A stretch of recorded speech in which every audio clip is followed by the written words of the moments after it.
All right. Gerrit Bruhaug, University of Rochester, National Ignition Facility is in Rochester. That's in California. No, that's in California. Okay, We're the yeah. laboratory for laser energetics, which is the smaller cousin. I Yeah. guess, is the best way to put it. Yeah. So I've had on you now. I've had on a nuclear power plant operator, a nuclear fission, I think PhD, and I've had on 2 fusion PhDs from Oxford that worked on ITER. And with all of these under my belt, I can confidently say I understand fusion exactly 0% more. It's a little complex. It's in my mind, I looked at it as, have you ever heard it's like the description about understanding consciousness? It's like there's the hard question and the easy question. It's I think like, I've heard that before. It's like the easy question is, quote, easy in the sense that going to the moon was easy. Like, we knew what we had to do. We had to get up there. We knew about orbital mechanics. It was just like, can we master the rocket technology, the fuel, the efficiency, the staging? Can we come back? But we knew like what to do. It was just, it's like Mount Everest. We know what we got to do. But it's hard. Yeah, it's just, can you do it?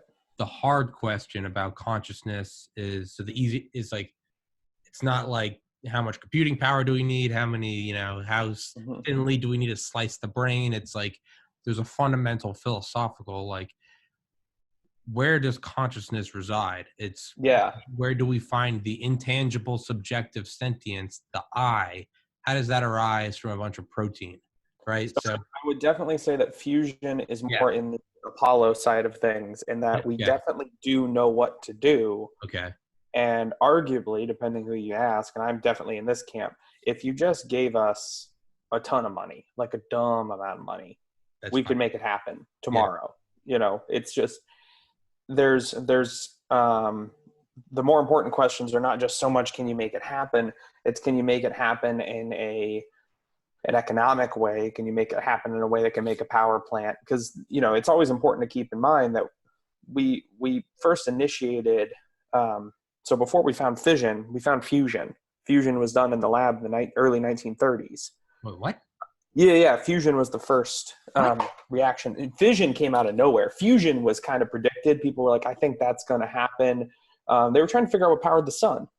And I think it was Cockcroft and Walton did it with a particle accelerator. They were making, one of the first particle accelerators, and they slammed, who knows, I don't remember what they are, but something light, probably hydrogen and lithium or something like that together. And they got an exothermic reaction, and they went, hell yeah, there's this really cool nuclear reaction. I think this explains stars. That's great. People went down that whole path, and it's this thing of like, we've known it's there. We know we can do it. Sure. Fission, totally out of nowhere, left field. That's why it was such a big deal. And it's so much easier than fusion. But even then, it's important to remember, in the 50s, we made the H-bomb. Yeah. We can make fusion happen. Yeah. It's taking it from these laboratory curiosities, these massive weapons, things like stars, and actually putting it in a way that matters, a way that can, power things. Because also fusion it's industrially used. There are industrial machines that utilize nuclear fusion to generate radiation to do other work. That's happening every day right now. What? Yeah, fusion makes a lot of neutrons. It's probably like medical technology. Yeah, medical and industrial technology will utilize fusion for scanning things with neutrons. Primarily industry, although I think medicine is starting to get into it. But it's been done for decades now. And that's why it's part of why I'm in that camp of like, if we really, and we know some designs that like ITER's a great example of, you just make it big, you just make it enormous, and it's probably going to work. Yeah. You just start throwing money at it and it's probably going to work. But the thing is, if you look at ITER, and I haven't seen what the Oxford guys had to say, but I can guess, the big fans of ITER, it's a very exciting project, but ITER won't make a power plant ever. Yeah. That's That, what they and said. Yeah. not even that. You look at the next steps. You look at demo. Their the ideas for after ITER. It won't make a power plant. It will not be economically competitive. It will never.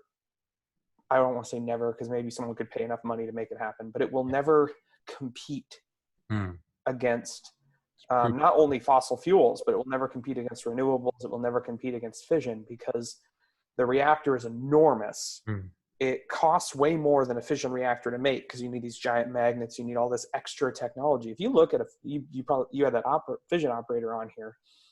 A fission reactor is a big steel tank with some water in it, Yeah. uranium, and it just happens, man. Like you don't have to spend a ton of money to make a fission reactor. Some of the new fission designs, like some of the crazy molten salt stuff and liquid metal cooled ideas and things like that, those are even easier. They're not even pressure vessels. They're literally going to use like sheet metal to make the reactor vessel. And so you got to compete with that. Yeah. And on top of that, you have wind turbines, solar, and fossil fuels, which make everyone else look pathetic because they just stack money with how much energy they can make. They've that's the problem is that's what they talked about with ITER is they were like what we're doing right now, they're like this is not like economically competitive. This is like we're tiptoeing into this new it's not like how cheaply can we put low satellites in a low Earth orbit. This is more like the X-15. We're like, we don't even know what happens above 100,000 feet, so we're putting some guys in there lighting this rocket. Probably every fifth one of them's gonna die. Like we're just like we bring it up on our B-52 and we're like, let her fucking rip. Like we don't know it's not efficient. There's nothing there's nothing that like mass producible about it.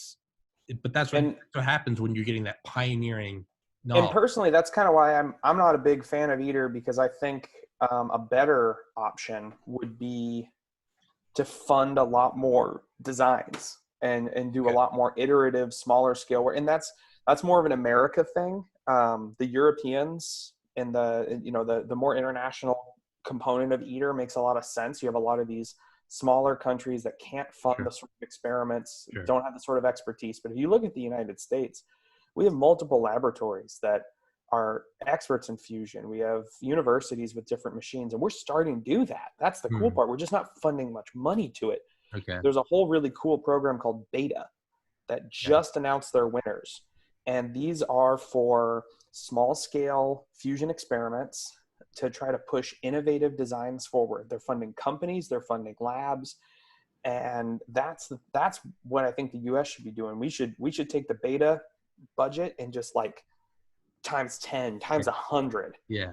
And throw that money out there, because we have this incredible capacity to do this work that other people just don't. We have as many national labs as like labs in all of Europe. And so, because we're the same size, right? Like we're most of a continent, and they're a bunch of little tiny countries. Yeah. And there's some really, you should definitely look it up. The Beta program's got some really good stuff. To brag for my lab, we got, I think, 3 awards out of it. So we're supporting too. So we're going to help build detectors for other people. And so that's pretty great stuff. Yeah. It's one. So something that the Jason Parisi and Justin Ball, the ITER guys,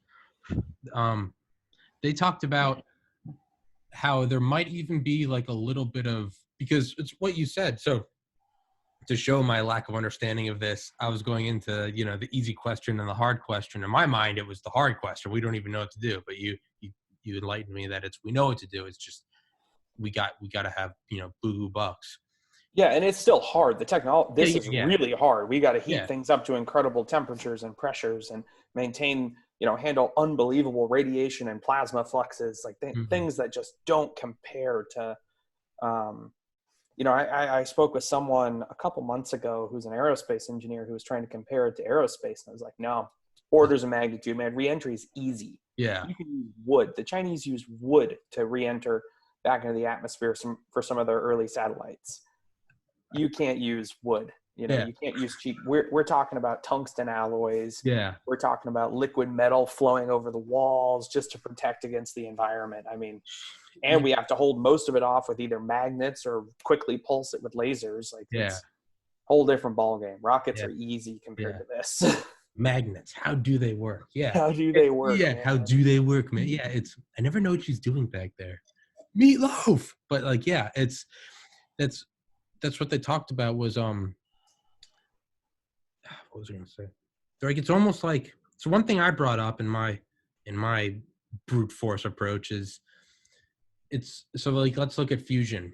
It's like the first, a lot less is known about, the crash course for getting the hydrogen bomb than we know the Manhattan Project. But the first, what was it? Was it Ivy Mike? Mike was the first real, although there was fusion boosting before that. Yeah, but if you look at Ivy Mike, like, that wasn't like a deliverable bomb. I mean, it looked like a small warehouse. Most of it was the cryogenics to hold the liquid deuterium there. But for anyone listening, go look up videos of Ivy Mike. It's, it looks like you wouldn't know. It's, inside you can see like the thermos bottle, but like most of it just looks like a corrugated metal like hanger. Like, you wouldn't know. And we turned that obviously into smaller and smaller bombs to the point where now we can put multiples of them on top of rockets. So point of me saying that is, it's because there was fear drove that. It was a shitty joke I made that apparently I think is funny, so I'll repeat it, is like, the only thing more efficient than fusion is fear. Like, in terms of like driving something, it's that. That's what led to these things. So it's almost like, if you just looked at the first hydrogen bomb, Ivy Mike, and you're like, yeah, we're going to put that on a missile. No. Here's an even better example. Look at what happened follow fission. So you go from nuclear fission discovered. Someone's going to kill me because I'm trying to say the wrong date, but I want to say it's 39 is when they discovered fission in Germany. Leiss, Meitner, Otto Hahn.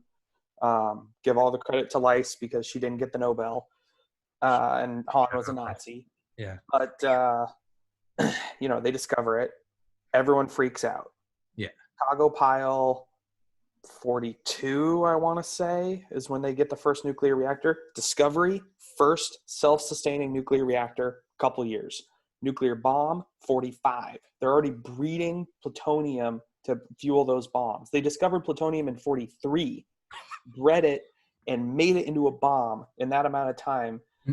And then you already have in the 50s the first nuclear power plant starting to get built. The subs. They took this incredible reactor technology and shrunk it into a submarine. And then they put it under the North Pole. Mm-hmm. The Nautilus. Right under. Nautilus? Yeah. And that's what I think about is like that's how you get it done. I mean, so what? And that was very fast iterative work. You look at the stuff done at Los Alamos, you look at the things done at Oak Ridge and Hanford, and later on when they built the Idaho site to start testing reactors, they were iterating very, very quickly between designs, and that's how we learned a lot. Yeah. And I mean, FDR, I can never remember the name of the guy that came to his office, but it was after, I think, 39, he came to his office and said, basically put it in dumbed it down. Yeah, they had the letter from Einstein. Yeah, the Germans are, well, it wasn't even the letter from Einstein. He had got that. And if I remember correctly, not Bill O'Reilly, but his ghostwriter. Bill O'Reilly gets all the credit, but whoever the hell his ghostwriter is fantastic. In Killing the Rising Sun, they talk about it, how it wasn't even so much the letter as it was also a mutual friend of Einstein who was also friends of FDR, came back into his office and was like, hey, like this isn't just, some shouting. This is like the Germans are going to build these, like I'll put it in simple terms, the Germans are going to build bombs, one of which could get rid of an entire city. And threw down $2 billion in 1940 money. That's insane. That is insane. The Manhattan Project basically bankrupted between the Manhattan Project and the B-29, we basically bankrupted the United States to make that stuff happen, and no one even blinked. Yeah. The current meme, money printer go burr. Burr your money, yeah. No, you can't just build a nuclear bomb. FDR, yeah. Manhattan Project budget. They used one of the enrichment techniques was these electromagnetic separators called calutrons. Okay. And we didn't have superconductors back then. I think it was known, but no one had ever made superconducting wire or anything like that. So you just need to make normal electromagnets with normal wire. And you want the most conductive wire possible because you lose the least amount of energy to heat. So what they did is they went to Fort Knox and took all the silver out of Fort Knox. Holy shit. And that's like still at Oak Ridge, if I remember right. Dude, but I didn't know that. That is an awesome fact. But I mean, that shows the level of like the commitment. Yeah. Yeah. But what drove that? It wasn't because we thought it was neato. Yeah. It was fear. You know, that's what got us there. It's so, I mean, you could argue the same with the fusion project. I never knew this. So they called it they would write about it and they refer to the hydrogen bomb as Campbell. Campbell as in the soup company, soup as in super. So they called it Campbell. But they didn't even want to do it. I mean, it's common knowledge that Oppenheimer and I believe a couple other of the big heads from Manhattan Project were like, don't do this. They're like this. They called it, quote, an evil thing. But one of the guys said to Truman, well, no, Truman asked, can the Russians do it or the Soviets do it? And whoever this guy was said, it's only a matter of time. And Truman said, quote, well, then get to it. And it was, we got to get this thing because even if we know that we won't use it, if we are civilized people and we won't use these things, these are not, I think Truman said, these are not military weapons, these are extinction weapons. And he said, we had to do it because if we don't have these as a deterrent, the Soviets will rain them tomorrow. Yeah. Almost like, so let's put where we are right now back then. What if fusion bombs were just this thing that had been an idea for 100 years, and there'd be guys like you saying like, we could fund this tomorrow. Why aren't we doing this? And that's where I kind of think we almost need like Russia or China to start producing a fusion plant, because that's where you'll get the DOD. And it sucks that that's how the human mind works. And that, you need that. I honestly agree, because we're slowly seeing that in the world of fission finally, where people have woken up and noticed, hey, Russia like sells all the reactors in the world. They basically set the world standards. The US can say whatever we want, and we just no one listens. The Chinese are the number one builders now because they're building in-house. They're starting to export reactors. And so those two are going to run the show, and they're doing a lot of innovative work there.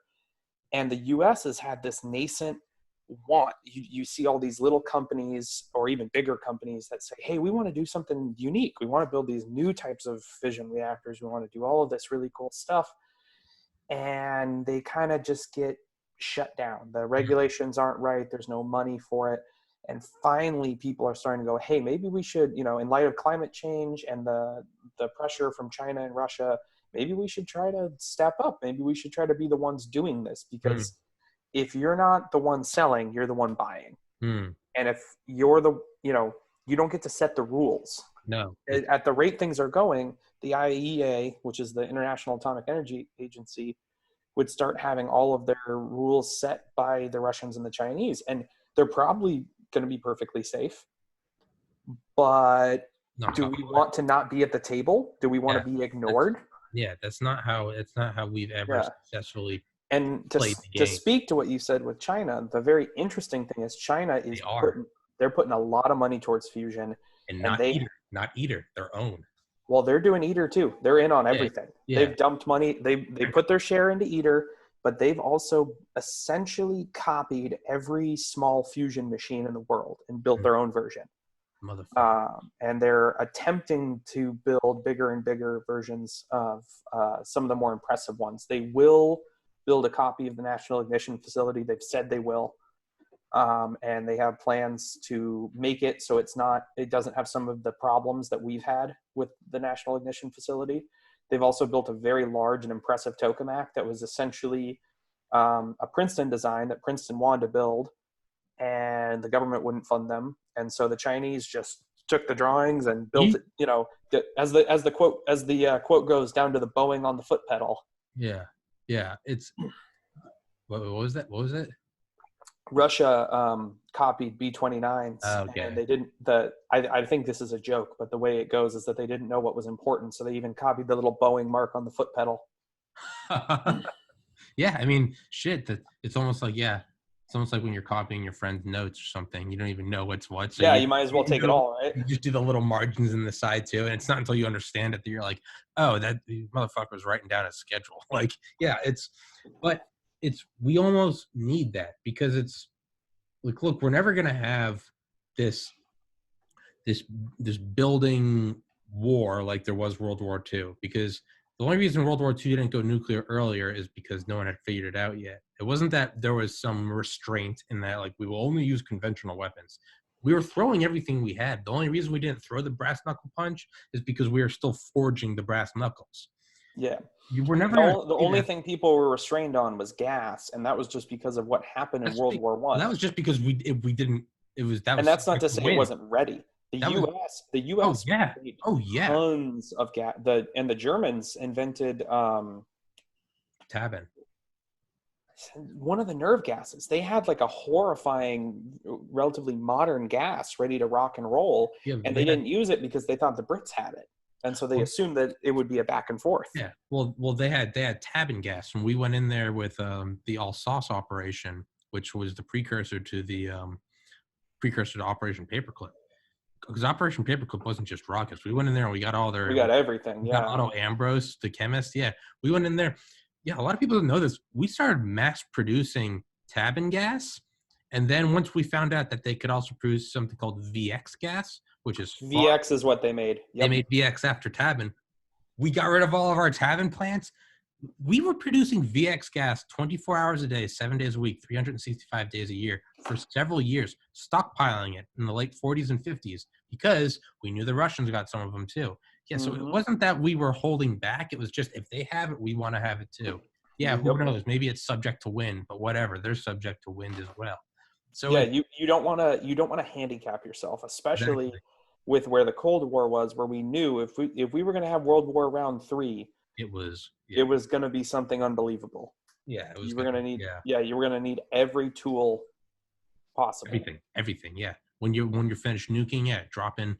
Dude, our plans after the nukes to go off, we were going to have spec ops guys like Delta go in all these like ravaged ports in Russia, and we were going to release like bubonic plague, Ebola, smallpox, as well as gas. Because a lot of those things can be dealt with. They're terrible, but with modern medicine and quarantining, they can be dealt with. The logic is there's not going to be simple quarantining in a post-apocalyptic world.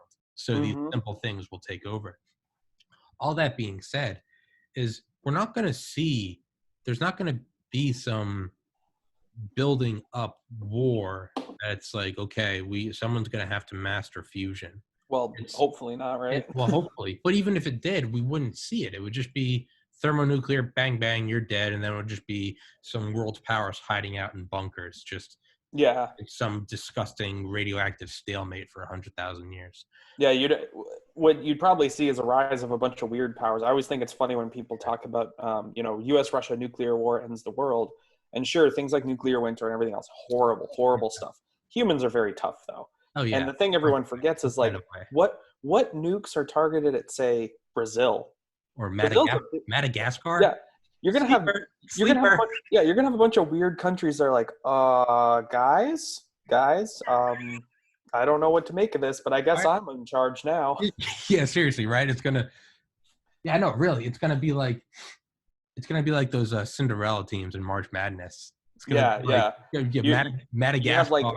You'd have like Mexico. Mexico is now the world superpower because they got like one U.S. airbase that's still alive.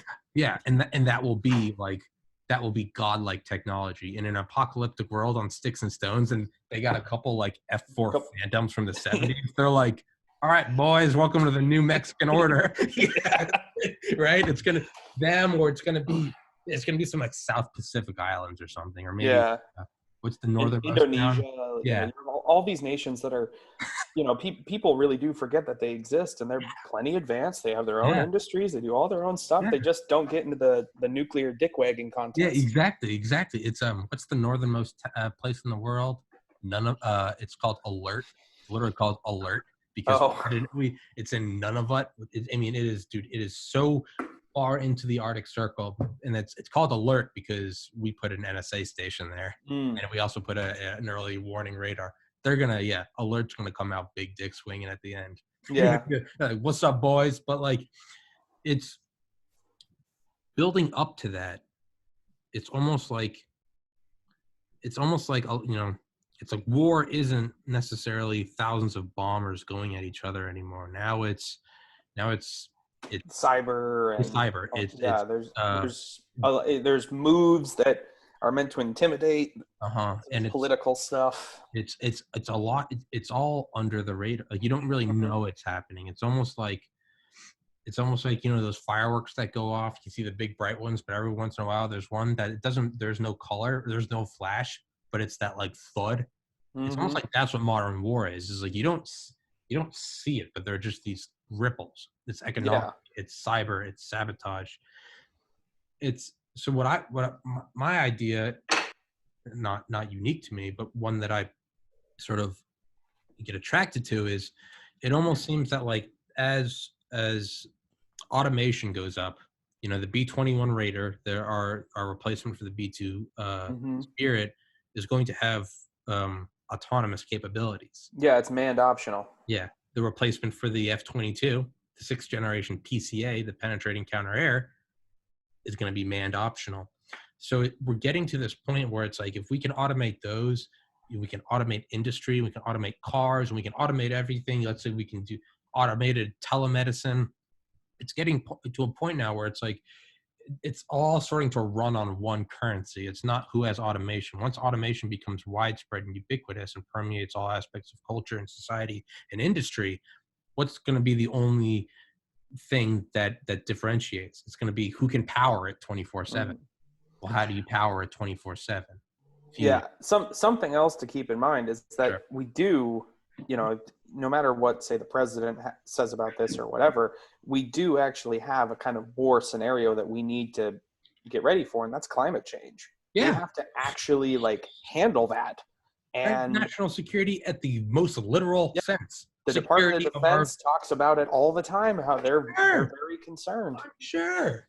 I mean, they're not stupid. They've got all those satellites. They got every NRO satellite. They've got shit looking at every spectrum, and they're, dude, they can cross over images of the same plot of desert land and see when there was a footstep and when there wasn't. You don't think they're noticing when tides are receding or foliage isn't there in those great numbers? So it almost seems like, sure, we could, the only difference being is it just we don't have this existential like us versus them sort of thing that's easy to drive people. It's what we kind of need.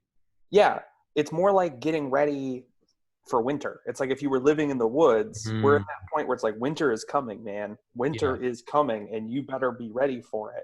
Yeah, but unlike winter, where a lot of my family lives in New England. It's like you get a lot of wood. It's right. You have storm windows. You have you get everything ready. You button everything down. You take the shit out of the lake. But the problem is this winter that's coming. It isn't this like, it is cyclical, but no one's been alive for the last one. Yeah. The last one was 10,000 generations ago. Yeah, we knocked the cycle around. We fucked with it. We turned down the thermostat or turned up the thermostat. Yeah. And that's the thing. That's my actual hope for fusion. Because if you just look at like economic energy consumption, if you just look at like current energy consumption, you say, okay, I want to use fusion. I want to power everything in the world. Well, one, we got to electrify stuff. We got to make synthetic fuels. There's so many other challenges there to actually power things like airplanes and boats and whatever. But you just have a really hard case to make that you could make something that could actually economically compete there. It seems like the better option for just getting greener is to go fission and renewables, because they're easier, and people are lazy and they don't want to put up with the other stuff. And I want to burn oil to the very end to power my airplanes. I don't want to use synthetic fuels, things like that. Yeah. But the advantage with something like fusion is that you get mature fusion, and you start making these big monster plants. And you can do this with fission too. It's just fusion's got some fueling related advantages that you can see it. You can see the appeal there. Sure. Is you just make these Mongo plants and you don't assume that energy consumption is flat. You assume we're going to go up like crazy. Yeah. You assume like, what's the meme? It's like luxury, gay, space communism or whatever. You assume all the soup, everyone gets everything. And you just keep making more and more and more energy. Because what you can do with more and more and more energy, because one, these reactors, everything that makes energy scales up good. Okay. Like if you make the reactor, you just look at fission. The really big fission reactors sell power for really cheap. Okay. Really big dams sell power for really, really cheap because you get all of these economies of scale. Yeah. And so you do this. Yeah, you just do that with every source of power. And you not only sell power cheap to people to allow for this amazing future, automated future like what you talked about, but you use that power to geoengineer. You start pulling CO2 straight out of the atmosphere. Yeah. Start. I mean, even just water.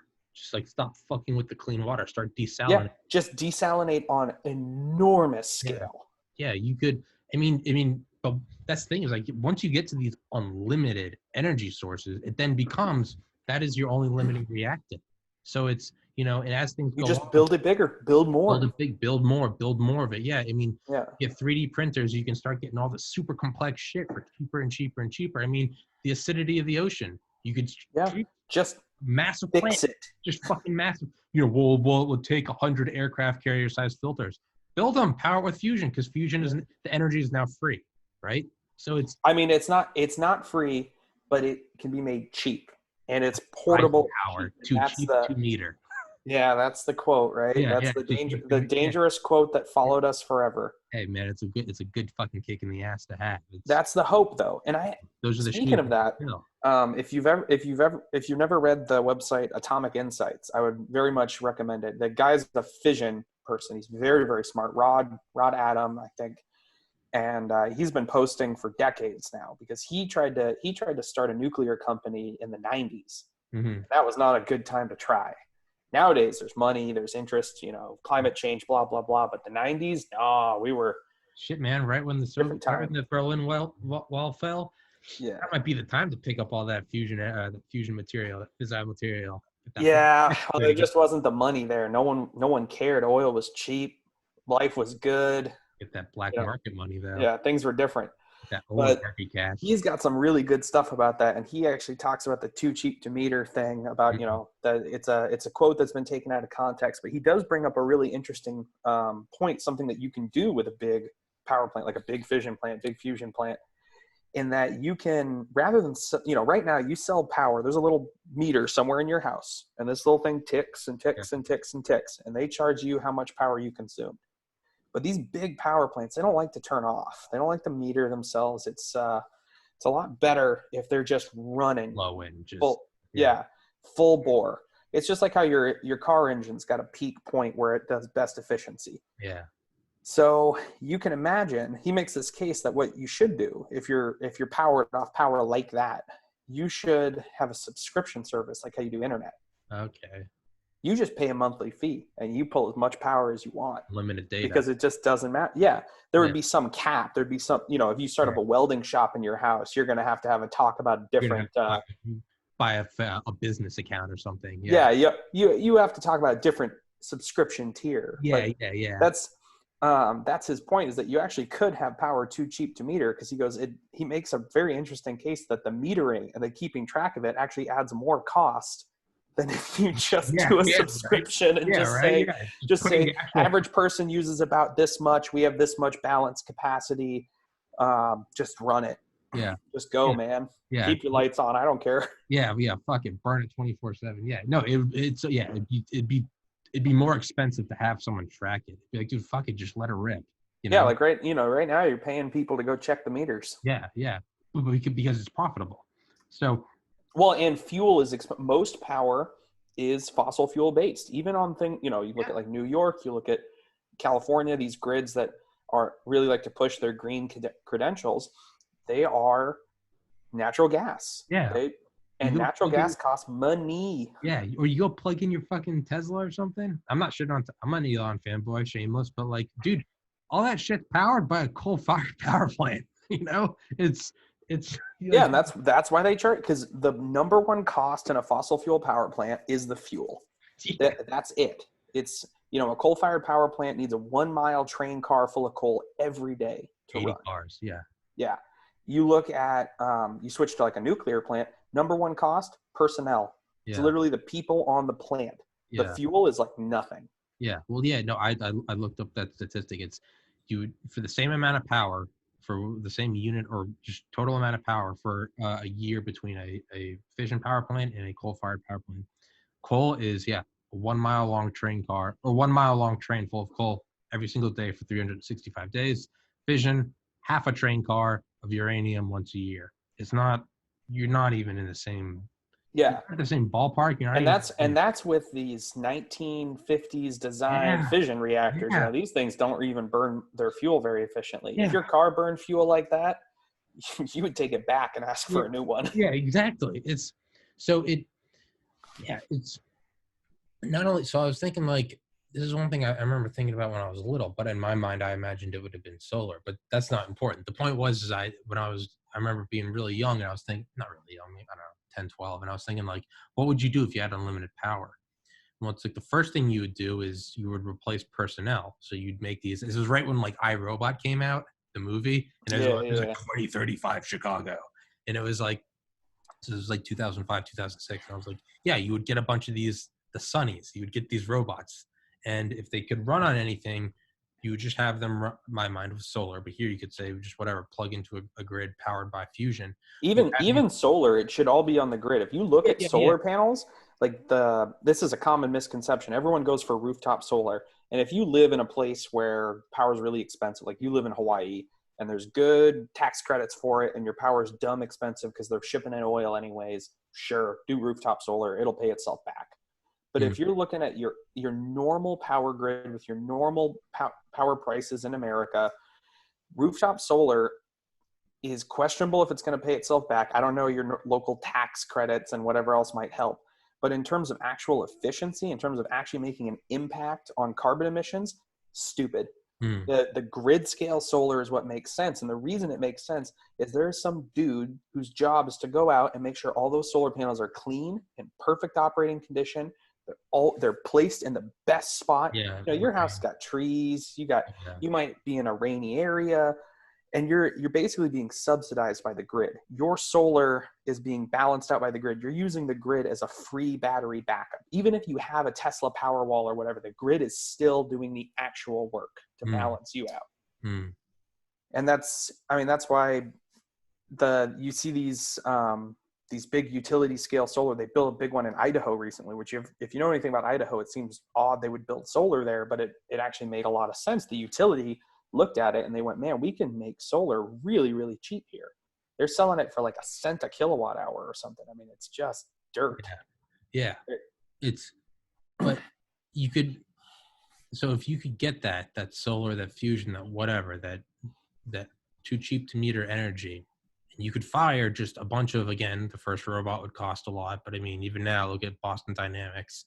If you could get these robots that could soon just do anything, they are the Mhm. personnel. And if the next thing would be, all right, what would they operate? What's the next big cost in power? And it's the cooling systems for supercomputers. So these would be what you create these new designs for: stronger AI, climate change models. Well, what could happen if you could power that entirely by this seemingly limitless energy? If you could have Yeah, personnel, supercomputer power consumption is a really big deal. it's an insane thing. It's an insane And they thing. use like tens of megawatts of power for supercomputers. Yeah, That's towns, that's yeah, cities worth of yeah, power.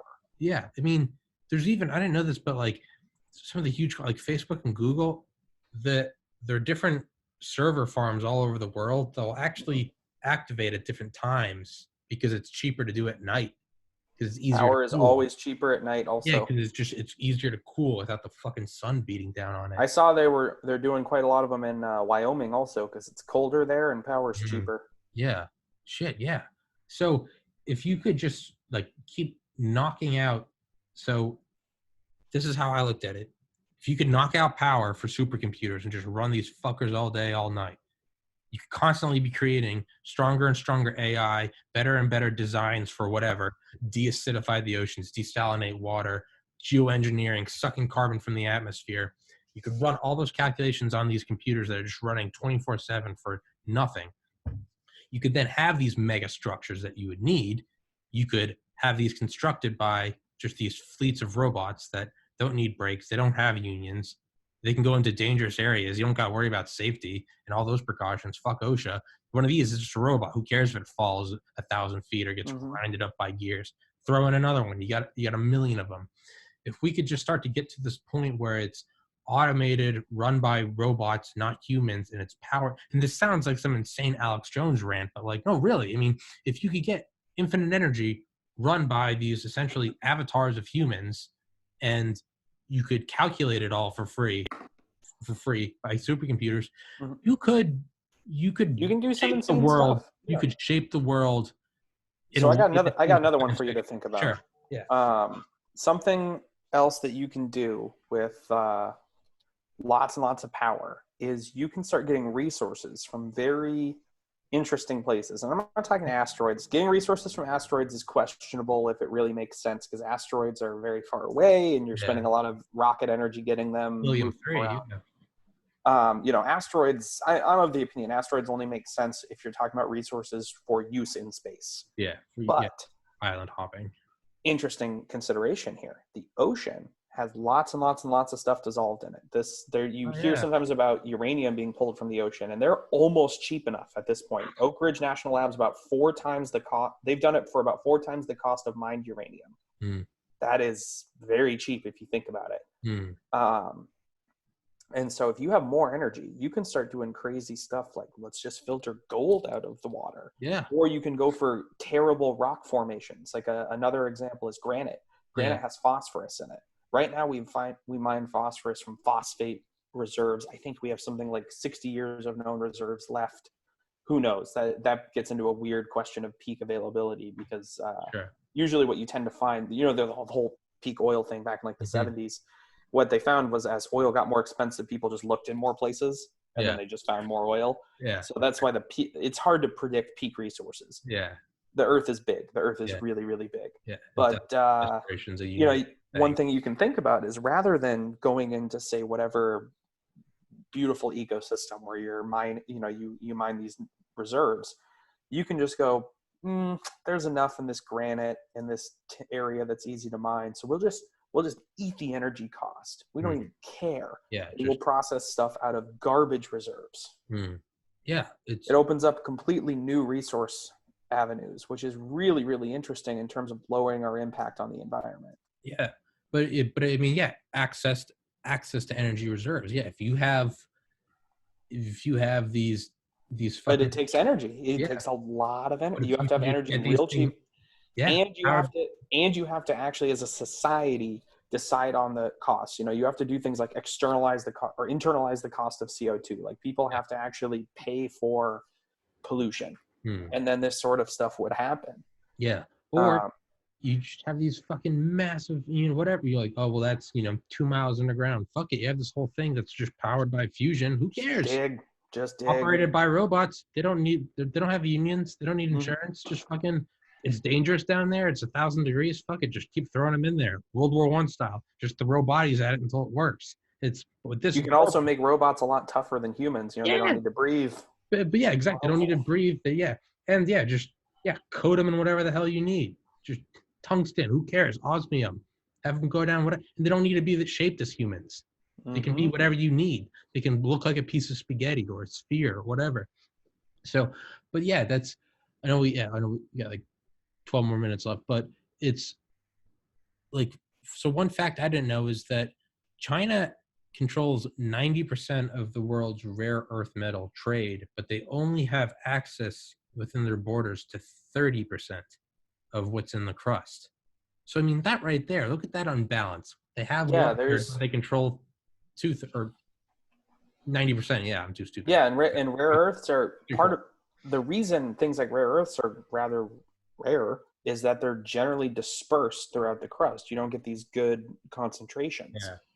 And they are, they're less common than stuff like iron. But if you can eat the cost, you can pull them out of all sorts of fun things. Like one of the projects I've seen proposed by the Department of Energy is to use waste from coal, hundreds of years of waste from coal and what's called fly ash pits, which are horrifying. If you ever want to look up an environmental disaster, all over the country, all over the world, these things are terrible.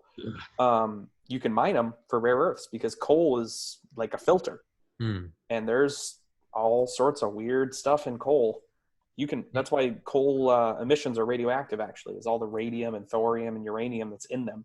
Yeah. And what you tend to find is wherever there's thorium and uranium, there's rare earths. Yeah. So I just thought of something. It's very dumb, but I don't give a shit. I'm going to go with it. So like I think his name was Gerald Bull. He was this guy in like the gun guy, the big giant cannon, right? Yeah. Well, he was trying to build he was researching for the Army the idea of shooting satellites into space from an artillery gun. And they said it was physically possible. So that idea didn't die, man. There's some very interesting work that was done in Sandia National Lab looking into that about 2 decades ago. Yeah.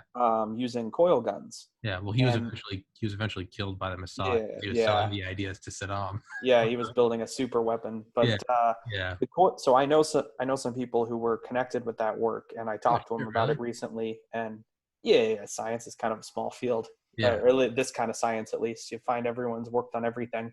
Yeah. Or knows someone who did. Yeah. Really cool papers about the coil gun work that they did, and they got them to be quite efficient. They're electrically powered, so that goes right with fusion.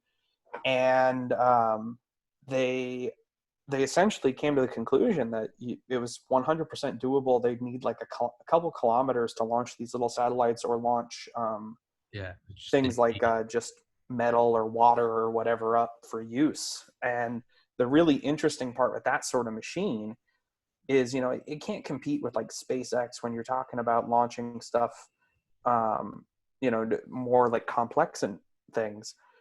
But SpaceX can't launch a rocket once every 12 minutes or whatever. Like you would build that thing with the assumption that you're not going to launch once a day or once a week. You're going to launch as fast as you can cool those coils down. Yeah. So that's what I was like, because they said like you couldn't launch complex stuff because it was just like 50,000 Gs. They're like, you couldn't launch you couldn't launch a calculator because it would just. Well, electronics have gotten pretty good. Have you seen the guided artillery shells? That's true. They're coming out at 50,000 Gs. That's true. I stand corrected. But yeah, so what I was thinking is if you can just eat the power, I mean, shit. Well, I mean, I have one even better for you for eating the power. I love the coil gun. It's a real fun way for launching. Well, I was gonna say just shoot nuclear waste. Try to get it out of fucking. Oh no, you don't want to do that. Okay. Nuclear waste is valuable. It's money. Okay, well, I was just looking at money, baby. Okay, I was just looking at. Well, I was just thinking of anything toxic that you just gotta get rid of. Recycle it. Just recycle it. And the thing is, what if it fails? Right? If the launch fails, then you just spread it all over the place. Or your enemy.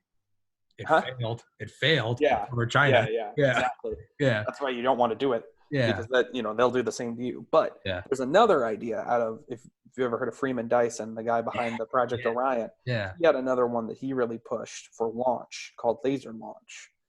And the idea is this: you have a craft, and there's a couple different versions of this, but you get this thing going up into the air. It just needs to be generally traveling slow speed, doesn't really matter how you got it going there. And you fire huge lasers, like sci-fi grade lasers on the back of this thing. Not a light sail. Okay. And it heats up the air behind it. And this has been tested. Oh, yeah. Yep. And it's a laser powered jet engine. And it pushes the thing up, and you need to have like gigawatts of power. Yeah. But you have lots of free energy or cheap energy, right? Now, the cool part is once it gets farther up, it either has onboard stored propellant or the lasers actually just burn the engine, because it's not really an engine so much as it's just kind of a properly shaped piece of metal. They burn that, and that finishes putting you into orbit. And Dyson's back of the envelope calculations on this, and there's been a lot more work done on it, but his back the envelope stuff was about 90% of your rocket would be payload, compared to nowadays where I think a Falcon 9 is like 1% payload. Even, it's holy shit. And the nice part being is, okay, so you have to build these Mongo lasers. It's just like the coil gun thing, though. You build them once, and then you just fire. You can eat the energy. And the nice part is the G's aren't bad. You can make it take off as slow or as fast as you want. It's based on how the lasers fire. Shit, so we could send out like generations. You can send people that way. Yeah. You can, and it's nice because it also is environmentally friendly. You think about right now, we don't fire enough rockets for the environmental, impact to matter. Yeah. But we scale it up. You start doing some of the stuff that Musk and Bezos are talking about. The environmental impact is not going to be trivial. It is going to be because it spreads it very high in the atmosphere. Yeah. The sonic booms from those big monster things are unpleasant, and the amount of fossil fuels they consume are unbelievable. Yeah, I mean, if you looked at like the Model T and you were like, this isn't a drop in the ocean for climate change was back then. Well, fast forward into every American's got to afford an F-650. Right now we're like, there's a launch every 3 weeks from Vandenberg. And it's like, well, if you get to a point where it is now, Musk wants to replace commercial airlines with rockets. Yeah, sure. Yeah. But I mean, but let's say that. Yeah, I know what you're talking about. Yeah. On a long enough timeline. Imagine every, you can see the flight trackers. Imagine if every one of those was a rocket just burning a ton of fuel a second. Yeah, exactly. That's not trivial. Yeah, man. No, once you unlock, once you get energy cheap and common, you can do anything. Yeah. That's the end all thought here. It's just that once you have that, the universe is your oyster. You can just you don't have to look for cheats and tricks. You just keep pumping energy into the problem. It's like playing like a sandbox video game. Like once it's no longer like you got to unlock stuff or get supply drops. Once you can just hit pull up options and just spawn like 1,000 Humvees or something. The limited reactant is now your imagination and your patience. But it's not like you're playing a game. It's like Just Cause. It's like you get these little thrusters and rocket. It's so fun. You can take out a dump truck or a speedboat and you can turn it into like a high flying aircraft. It's just your patience, So that's what it is. It's like if we, and the really annoying part is we're on the cusp, right? We already have most of the technology necessary to make it happen. We could make most, if not all of these dreams occur with fission. Fusion is just like having fission, but better. It's like you get to have your cake and eat it too. Yeah. But with fission and solar, you can get basically all of this, and we're just sitting here being stupid. Yeah, it's the best way to put it. Yeah, and that's what's so frustrating. Yeah, I just think of something like Starlink. Like, is that the company Musk? Is that the SpaceX internet thing? Yeah, I mean, shit, dude. Again, if you could just eat power, just launch up thousands of those. You could have fucking 6G, 7G in the middle. If you can just eat power, you can lay fiber optic line everywhere in the world. Give everyone, alert 20 Canada. Yeah, alert Canada. You could be streaming 8K like nothing. You could just. It really is. I know we got to go, but it's what we need though is how do we get it to happen? And yes, ideally we would do it because it's awesome, but it's never worked for humanity before. Maybe it's a political question more than a scientific question. Maybe it's the perfect storm. Maybe we can get Trump pissed off enough at China and be like, hey man, you could leave your legacy as the fusion president. You just gotta sow that. It would be a legacy. Shit, man, if you could sow that seed in his mind, just love him or hate him, if you could just use what's at your hand, and that is his personality. Hey man, that was the thing with that was the thing I liked with Andrew Yang is he did talk about fusion, and I was like, well, he's a long shot, but if he ever got in. Exactly. It's like that. I've said that before. Regardless of my political leanings, I was like, if someone brought up fusion, I would drop everything else and be like, because all of our little political quarrels wouldn't mean anything. Who gets what resources, government programs or not, paychecks or not, social programs, it wouldn't matter if it was just energy printer go Fuck it, bird. energy printer go bird. You want welfare? Fuck it, sure. You can have whatever. You can just have it 3D printed, nano dropped, run by robots, run by fusion. It's Gerrit Bruhaug, thank you very much, sir. Been a ton of fun. I'll Let's talk to you later, man. Hey, I'm going to email you. Let's please do another one, man. I fucking love these with you. It stretches my mind. All right, brother.